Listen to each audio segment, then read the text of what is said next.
백만장자 시크릿, 불을 끌어당기는 17가지 매뉴얼. 8회차 시작할게요. 백만장자 마인드 11. 시간이 아닌 결과에 따라 보상받아라. 부자는 결과에 따라 보상받는 것을 선택한다. 가난한 사람은 시간에 따라 보상받는 것을 선택한다. 학교에 가라. 좋은 점수를 받아라. 좋은 직장을 잡아라. 안정된 월급을 받아라. 시간을 지켜라. 열심히 일해라. 그럼 영원히 행복할 것이다. 이런 말을 들은 적이 있는가? 눈으로 직접 확인시켜 줄 수도 있다. 아이들이 읽는 동화책을 들춰보면 바로 이런 충고가 나온다. 이 말이 전부 잘못되었다는 것은 아니다.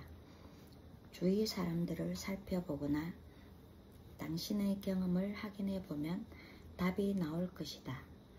문제는 안정된 월급이라는 말의 이면에 숨은 뜻이다. 안정된 월급을 받는 것은 나쁘지 않다. 그것이 당신이 벌 수 있는 만큼 따라주고 있다면 말이다. 그런데 보통은 이 부분에서 문제가 생긴다. 가난한 사람들은 안정된 월급이나 시간제 봉급을 선호한다. 다달이 똑같은 양의 돈이 똑같은 시기에 들어오고 나가는 그 안정감이 필요해서다. 그런데 그것에는 대가가 따른다. 부자가 될 기회가 사라지고 있다. 안정된 삶을 바라는 마음에는 두려움이 깔려 있다. 그 마음이 실제로 하고 있는 말은 내 실력으로 이 이상 벌지 못할 것 같아. 두려워. 그러니까 먹고 살 만큼 혹은 편안할 정도로만 버는 편이 나아라는 것이다. 부자는 자신이 만들어내는 결과에 따라 보상받는 쪽을 선호한다. 완전히 아니면 부분적으로라도 그런 방식을 택한다. 부자들은 자기 사업체를 갖고 있는 경우가 많고 그 수익으로 소득을 벌어들인다. 건당 수수료를 받거나 총 수입의 몇 %를 받기로 하고 일한다. 높은 연봉을 받기보다 스톡 옵션과 이익을 배분하는 인센티브제를 선호한다. 어느 것 하나 확실한 보장은 없다. 하지만 자본시장에서는 흔히 위험이 클수록 보상도 크다. 부자들은 자신을 믿는다. 자신의 가치를 믿고 그 가치만큼 확실히 보여줄 수 있다고 믿는다. 가난한 사람들은 그렇지 않기 때문에 그들에게는 보장이 필요하다. 최근에 어느 홍보 담당 컨설턴트가 나에게 찾아와 한 달에 $4,000를 받고 일하겠다는 제안을 했다. 나는 $4,000를 들여서 내가 얻게 되는 이익이 무엇이냐고 말했다. 한 달에 $20,000어치의 광고 효과를 볼 수 있다는 대답이었다. 그래서 내가 또 물었다.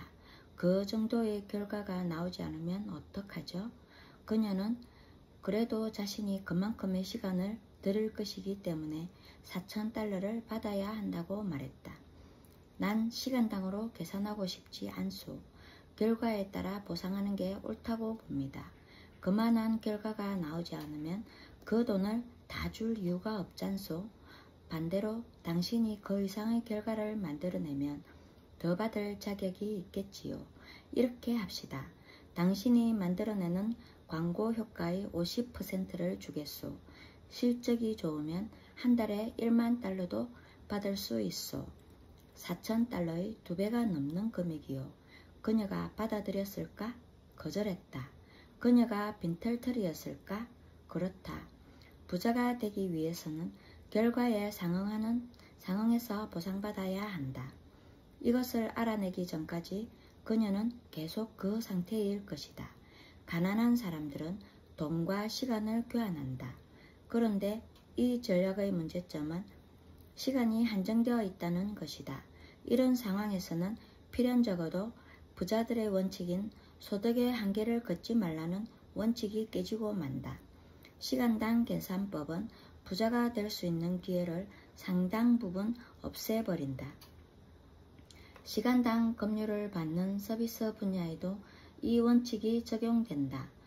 동료 없이 혼자 일하는 변호사, 회계사, 컨설턴트 등은 수익을 다른 사람과 나눌 필요는 없겠지만 기껏해야 웬만큼 살아갈 정도만 번다. 당신이 볼펜 장사를 하는데 5만 자루의 주문이 들어왔다고 해보자. 어떻게 할 것인가? 공급업체에 연락해서 5만 자루의 볼펜을 주문하고 물건을 보낸 다음에 당신이 벌어들인 수익을 즐겁게 계산하면 된다. 반면에 당신이 마사지 치료사인데 당신의 마사지를 받으려는 사람 5만 명이 문 밖에 줄을 서 있다고 가정해보자. 어떻게 하겠는가? 볼펜 장사를 택하지 않은 자신이 원망스러울 것이다. 무슨 방법이 있겠는가?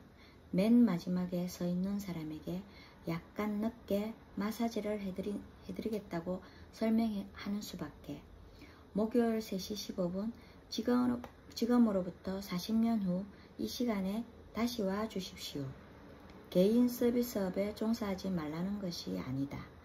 당신 자신을 여러 명으로 복제하거나 사업 규모를 늘릴 방법을 찾지 않는 한 빠른 시일에 부자가 되기 힘들 뿐이다. 월급이나 시간당 급료를 받는 사람들을 많이 만나게 되는데 그들 대부분은 자신의 가치만큼 보상을 받지 못한다고 불평한다. 내가 하는 대답은 대충 이렇다. 그건 누구 생각인가요? 당신의 사장은 줄 만큼 주고 있다고 생각할 텐데요. 지불 체계를 월급이 아닌 실적에 따른 보상으로 바꿔달라고 하면 어떨까요? 전적으로든 부분적으로든 말이죠. 그게 안 되면 직접 시작해 보는 방법도 있지요. 그러면 확실하게 당신의 가치만큼 벌게 될 겁니다. 그들은 이 충고를 그리 달가워하지 않는 것 같다. 시장에서 진짜 가치를 시험받기가 두려운 것이다. 결과에 따라 보상받기를 두려워하는 이유는 오랫동안 머리에 박혀있던 조건들을 벗어나는 것이 두렵기 때문이다. 그들의 머리에는 안정된 월급이 곧 정상적인 보상체계라는 과거의 프로그램이 들어있다. 부모를 탓할 수는 없다. 피해자인 척하는 사람들은 부모를 비난하고 싶겠지만 말이다.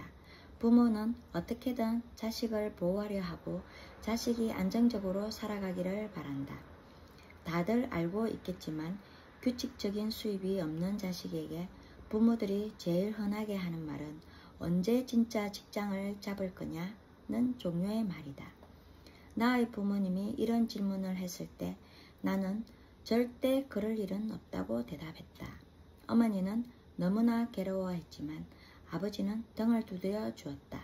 그래, 남의 밑에서 월급을 받아갈 거는 절대 부자가 못 되지. 직장을 잡을 거면 수익의 몇 %를 떼어달라고 해. 그게 아니면 직접 사업을 해. 어떤 형태이든 자기 사업을 시작하라. 나도 자신을 위해 일하라고 권하고 싶다. 당신의 사업을 하라. 건당 수수료를 받아라. 총 수입이나 수익의 몇 %를 받아라. 스톡 옵션을 받아라. 어떤 일을 하건 간에 당신이 산출한 결과에 따라 보상받을 수 있는 상황을 만들어라. 개인적으로는 세상 사람들 모두가 전업이든 부업이든 자기 사업을 해야 한다고 생각한다. 그 이유는 첫째, 지금까지 대부분의 백만장자는 자기 사업을 해서 부자가 되었다. 둘째, 버는 돈의 절반 정도를 세금으로 내야 하는 상황에서는 부자가 되기 어렵다. 자기 사업을 하면 차량 유지비, 출장비, 교육비, 주택비 등의 비용을 경비 처리해서 세금을 줄일 수 있다. 두 번째 이유만으로 자기 사업을 할 가치가 있지 않은가? 반짝이는 사업 아이디어가 없더라도 걱정하지 말라. 다른 사람의 아이디어를 활용하면 된다. 첫째, 수수료 체계로 일하는 영업자가 될 수 있다. 판매 쪽은 보상이 큰 직종 중에 하나다. 잘하면 큰 재산을 모을 수 있다. 둘째, 네트워크 마케팅 회사에 들어갈 수 있다. 그 방면에 유능한 사람들이 수십 명쯤 있는 데다가 그들의 상품과 시스템으로 당장 시작할 수 있다. 약간의 돈만 있으면 판매자가 될 수 있다. 더구나 조금만 관리해도 사업하는 장점을 누릴 수 있다. 실제로 네트워크 마케팅은 부자가 되고자 하는 마음의 원동력이 될 수 있다. 하지만 무임승차하려는 생각은 버려야 한다. 네트워크 마케팅은 당신이 잘해야만 좋은 결과가 나오는 것이고 성공하려면 시간과 에너지의 훈련이 필요하다. 잘하면 한 달에 2만에서 5만 달러 정도의 소득을 벌 수 있다. 어쨌든 판매자가 되는 것만으로 세금상의 이익을 누릴 수 있고 좋은 상품을 생각하는 즐거움과 함께 큰 돈까지 덤으로 벌 수 있을지 모른다. 당신의 직업을 계약자 입장에서 바꾸는 방법도 있다. 당신이 곧 직원이자 사장인 회사를 운영하는 셈이다.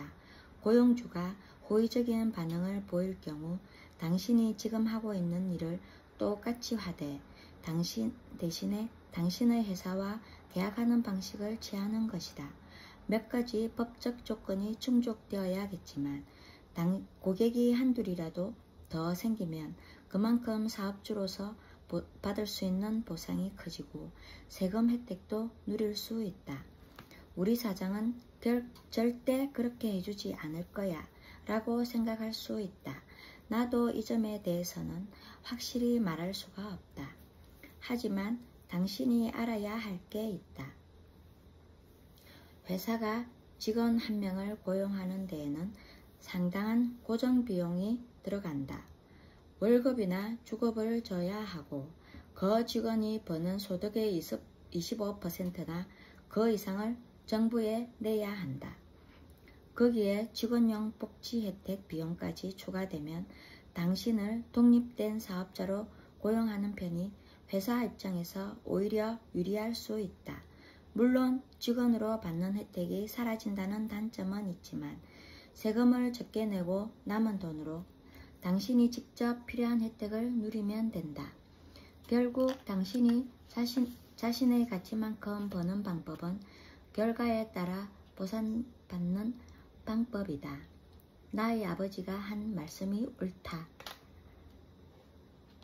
남의 밑에서 월급 받아 갖고는 절대 부자가 못 되지. 직장을 잡을 거면 수익의 몇 퍼센트 떼어달라고 해. 그게 아니면 직접 사업을 해. 현명한 충고 아닌가? 선원, 가슴에 손을 얹고 말하자. 내가 일한 결과로 보상받겠다. 머리에 손을 대고 말하자. 나는 백만장자 마인드를 가졌다.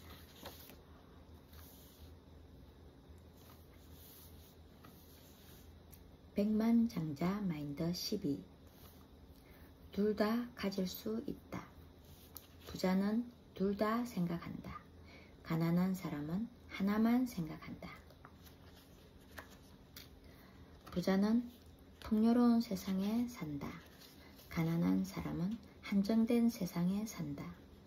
물론 물리적으로는 같은 세상에 살고 있지만 그들이 세상을 바라보는 시각에는 차이가 있다. 저소득층과 대개의 중산층은 부족함을 바라본다. 딱 그 정도밖에 없는 거다. 절대로 충분하지 않다. 모든 걸 가질 수는 없다는 것이 그들 삶의 모토다. 그러나 세상 모든 것을 다 가질 수는 없겠으나 당신이 진실로 원하는 것은 모두 다 가질 수 있다. 사회적으로 성공하면서 가족과도 잘 지내고 싶은가? 사업을 잘하면서 인생을 즐기고도 싶은가? 부자가 되고 싶지만 좋아하는 일도 하고 싶은가? 가난한 사람들은 어느 한쪽만 선택해야 하는 줄 알고 고민에 빠지는 반면 부자들은 둘 다 선택할 수 있음을 알고 있다. 두 가지 모두를 가질 방법을 탐구하라. 부자들은 대치되어 있는 듯 보이는 두 가지 상황에서도 조금만 머리를 쓰면 양쪽 다 가질 수 있는 방법이 있을 거라고 믿는다. 앞으로 두 가지 중 하나를 선택해야 할 때 자신에게 더 근본적인 질문을 하라. 둘 다 가질 수 있는 방법이 무엇일까? 이 질문이 당신의 인생을 바꿀 것이다. 부족하고 한정된 세상에서 벗어나 무궁무진한 기회를 얻고 가능성의 우주로 나가게 될 것이다. 이런 사고방식이 당신이 원하는 것에만 국한될 게 아니라 삶의 모든 분야에 적용될 수 있다. 예를 들어보자. 한 공급업체에서 예정에 없던 추가 경비가 발생했다며 그 경비를 나더러 지불하라고 한다. 그런데 나는 그 비용을 공급업체 측에서 지불하는 것이 합당하다고 생각한다. 예상보다 비용이 많이 들어갔더라도 그것은 그쪽에서 처리해야 할 문제다.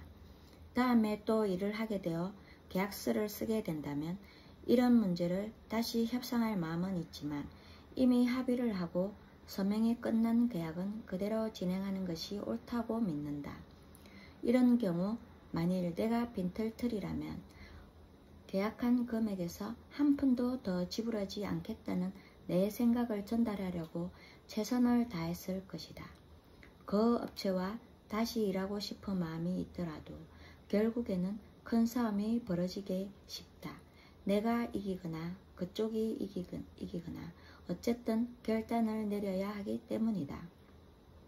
하지만 둘 다 갖겠다는 사고방식을 훈련한 지금은 내가 그에게 추가 경비를 지불하지 않으면서 동시에 그가 우리의 계약에 기뻐할 수 있는 상황을 만들어내기 위해 최선을 다할 것이다. 다시 말해서 나의 목표는 둘 다 갖는 것이다. 또 다른 예를 들어보자. 몇 달 전에 나는 애리조나에 별장을 사기로 했다. 관심 있는 지역을 돌아다녀 보았는데 만나는 부동산 중개사들마다 하나같이 이 동네에서 소재 하나, 침실 3개가 있는 집을 사려면 100만 달러에서 최소 20 내지 30만 달러를 더 들여야 한다고 말했다. 나의 목표는 100만 달러 이하의 가격으로 그런 집을 사는 것이었다. 웬만한 사람들은 집에 대한 기대치를 낮추던가 돈을 조금 더 투자하기로 할 것이다. 하지만 나는 둘 다 포기하지 않았다. 그리고 얼마 전에 내가 원하던 바로 그 지역에서 집주인 한 명이 연락을 해왔다. 내가 바라는 그런 집을 20만 달러 깎아서 100만 달러도 안 되는 값에 팔겠다는 것이었다. 의지의 힘이 또 한 번 그 위력을 입증했다. 마지막으로 내가 부모님에게 입버릇처럼 하던 말은 좋아하지 않는 일에 노예처럼 매여 살지 않겠다. 좋아하는 일을 하면서 부자가 되겠다는 것이었다. 그분들의 반응은 다른 부모님들과 비슷하다. 꿈속을 헤매고 있구나. 인생은 그렇게 만만하지 않단다. 또한 이런 말씀도 했다. 일은 일이고 재미는 재미야. 살 만큼 버는 게 우선이야. 그 후에 남는 시간 있으면 그때 즐기면 되는 거다. 나는 마음속으로 생각했다. 이 말대로 하면 난 부모님과 똑같아질 거다. 안 돼. 난 둘 다 갖겠다. 과연 둘 다 갖기가 힘들었을까? 당연하다. 집세와 식비를 해결하기 위해 싫어하는 일을 해야 할 때도 있었다. 하지만 둘 다 갖겠다는 목표를 잊지 않았다. 내가 싫어하는 업무나 회사에 안주하지 않았고 결국 내가 좋아하는 일을 하며 부자가 되었다. 이제 그것이 가능하다는 걸 알았기 때문에 지금도 여전히 좋아하는 일을 하며 재미를 함께 추구하고 있다. 무엇보다 다른 사람들을 가르치며 두 가지를 다 누릴 수 있어서 좋다. 돈에 관련된 부분에서 둘 다라는 생각은 더욱 중요하다. 가난한 사람들은 경제적인 부분과 삶의 다른 측면들 중 하나만 선택해야 한다고 생각한다. 그러면서 돈이 중요하지 않다고 합리화한다. 적어도 다른 것들만큼은 중요하지 않다고 착각하지 말라. 돈은 중요하다. 돈이 인생의 다른 것들보다 중요하지 않다니 당치도 않다. 당신의 팔과 다리 중 무엇이 더 중요한가? 둘 다 중요하지 않은가? 돈은 윤활유다. 삶을 미끄러지듯 움직이게 해줄 수 있다. 돈은 자유를 가져다 준다. 또한 갖고 싶은 것을 살 수 있는 자유. 내가 원하는 것을 원하는 때에 갖거나 할 수 있는 자유를 말이다. 돈은 삶의 좋은 것들을 즐길 수 있게 해주고 어려운 사람을 도울 수 있는 기회도 준다. 게다가 돈이 없는 문제로 걱정하느라 에너지를 낭비할 필요도 없다. 행복도 중요하다. 여기서 또 저소득층과 중산층은 혼란스러워질 것이다. 돈과 행복은 분리되어 있는 게 아닌가? 부자가 되면 행복해질 수 없는 것 아닌가? 하지만 이런 믿음은 당신을 가난한 사람으로 살게 하는 프로그래밍에 지나지 않는다. 진정한 부자들은 둘 다 가지려 한다. 당신에게 팔과 다리 모두 있어야 하는 것처럼 돈과 행복도 둘 다 있어야 한다. 멋지지 않은가? 부자와 가난한 사람들의 중요한 차이점이 또 하나 있다. 부자는 케이크를 가져갈 수도 있고 당장 먹을 수도 있다고 믿는다. 중산층은 케이크는 너무 비싸니까 한 조각만 가져야겠다고 생각한다. 그러나 가난한 사람들은 이런 고민은커녕 케이크를 가질 수 없다고 생각한다. 그래서 도넛 하나를 주문하고 그 구멍을 노려보며 왜 나는 아무것도 갖지 못할까 고민한다. 케이크를 먹을 수 없다면 가져봤자 무슨 소용인가? 그걸로 뭘 하겠는가? 선반에 놓아두고 쳐다보겠는가? 케이크는 맛있게 먹으라고 있는 것이다. 돈은 돌면서 모두에게 가치를 만든다. 내가 많이 가지면 다른 누군가가 덜 갖게 될 거야 라고 생각하는 사람들도 이것 아니면 저것 둘 중 하나라고 믿는 사람들이다. 이런 믿음은 두려움이 만들어낸 자기 패배적인 프로그래밍일 뿐이다. 세상 부자들이 돈을 다 갖고 있어서 다른 사람들에게 갈 돈이 남지 않는다는 생각은 비상식적이다. 돈이 한정되어 있다고 생각하기 때문에 이런 믿음은 생겨나는 것이다. 내가 경제학자는 아니지만 세상에는 돈이 매일매일 찍혀 나오고 있다. 돈은 실질적인 자산에 묶여 있는 게 아니다. 부자들이 오늘의 돈을 모두 갖고 있더라도 내일 수백만의 돈이 또다시 주인을 찾아 돌아다닐 것이다. 돈이 한정되어 있다고 믿는 사람들은 한 사람의 돈이 다른 여러 사람들에게 반복 사용되어 다양한 가치를 창출할 수 있다는 사실을 모르는 것 같다. 내가 세미나에서 활용하는 방법을 예로 들어보겠다. 우선 참가자 5명에게 각자 물건을 하나씩 들고 나와 동그랗게 서라고 한다. 첫 번째 사람에게 $5를 주고 그 돈으로 다음 사람에게 물건을 사라고 한다. 그 사람이 펜을 샀다고 가정해보자. 그럼 첫 번째 사람은 펜을 갖게 되고 두 번째 사람은 $5를 갖는다. 이제 두 번째 사람은 그 $5를 가지고 세 번째 사람에게 클립보드를 산다. 세 번째 사람은 그 $5를 네 번째 사람에게 공책을 산다. 내가 말하려는 요점을 잘 생각해보라. 똑같은 $5짜리 한 장이 각 사람에게 가치를 만들어냈다. 돈은 $5가 있었을 뿐인데 그 돈이 5명의 사람을 거쳐 각 사람에게 $5의 가치를 창출했고 전체적으로 합하면 $25의 가치가 창출되었다. $5가 없어지기는커녕 한 바퀴 돌면서 모두에게 가치를 만들어냈다. 여기서 무엇을 알 수 있는가? 첫째, 돈은 없어지지 않는다. 같은 돈이 수많은 사람들 사이를 몇 년이고 돌아다닌다. 둘째, 돈은 많이 갖고 있으면 그 순환에 들어갈 기회가 많아진다. 결국 다른 사람들에게 더 많은 돈으로 더 많은 가치와 교환할 수 있는 기회를 제공하는 셈이다. 이것 아니면 저것이라는 사고방식과는 정반대의 결과다. 좀 더 노골적으로 말해보자.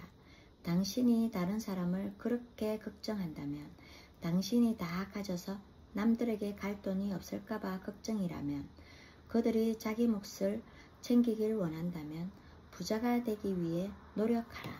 당신이 더 많은 돈을 퍼뜨릴 수 있도록 말이다. 친절하고 다정하고 자상하고 관대하고 경건한 사람이 되겠다고? 그거 좋은 말이다. 그래서 부자가 될 수 없다고? 그건 아니다. 둘 다 될 수 있다. 돈은 나쁜 것이라는 생각도, 부자가 되면 덜 착하거나 덜 순수해질 것이라는 통념도 다 집어 던져라. 그런 믿음은 허접 쓰레기를 퍼담은 돼지죽 같은 것이고, 이것을 계속 먹어대면 그냥 뚱뚱해지는 게 아니라 뚱뚱한 가난뱅이가 될 것이다. 그러고 보니 이것도 둘 다 갖는 일이긴 하다. 선한 부자로 되기로 결심하라. 친절하고 관대하고 다정한 성품은 당신의 지갑에 들어있는 액수와 아무런 상관이 없다. 그것은 당신의 마음에서 우러나오는 자질이다. 순수하고 경건한 사람이 되는 것도 당신의 통장에 들어있는 액수와 전혀 상관이 없다. 그런 특징은 당신의 영혼에서 우러나오는 것이다. 돈이 사람을 착하게 또는 악하게 만들 수 있다는 생각은 이것 아니면 저것 중에 하나만 고르려는 사고방식이다. 게다가 당신의 행복과 성공에 전혀 도움이 안 되는 쓰레기 프로그램이다. 이런 생각은 당신 주위의 사람들에게도 보탬이 안 된다. 특히 아이들에게 미치는 해악은 심각하다. 정말 좋은 사람이 되고 싶으면 자식들의 힘을 무의식적으로 빼앗아버리는 그 잘못된 믿음을 감염시키지 마라. 지금 상황과 상관없이 진심으로 부족한 삶을 살고 싶으면 하나만 가져야 한다는 생각 대신에 둘 다 갖겠다는 의지를 다져라. 선언. 가슴에 손을 얹고 말하자. 나는 둘 다 생각하겠다. 머리에 손을 대고 말하자. 나는 백만장자 마인드를 가졌다. 여기까지 할게요. 좋아요, 구독 부탁드립니다.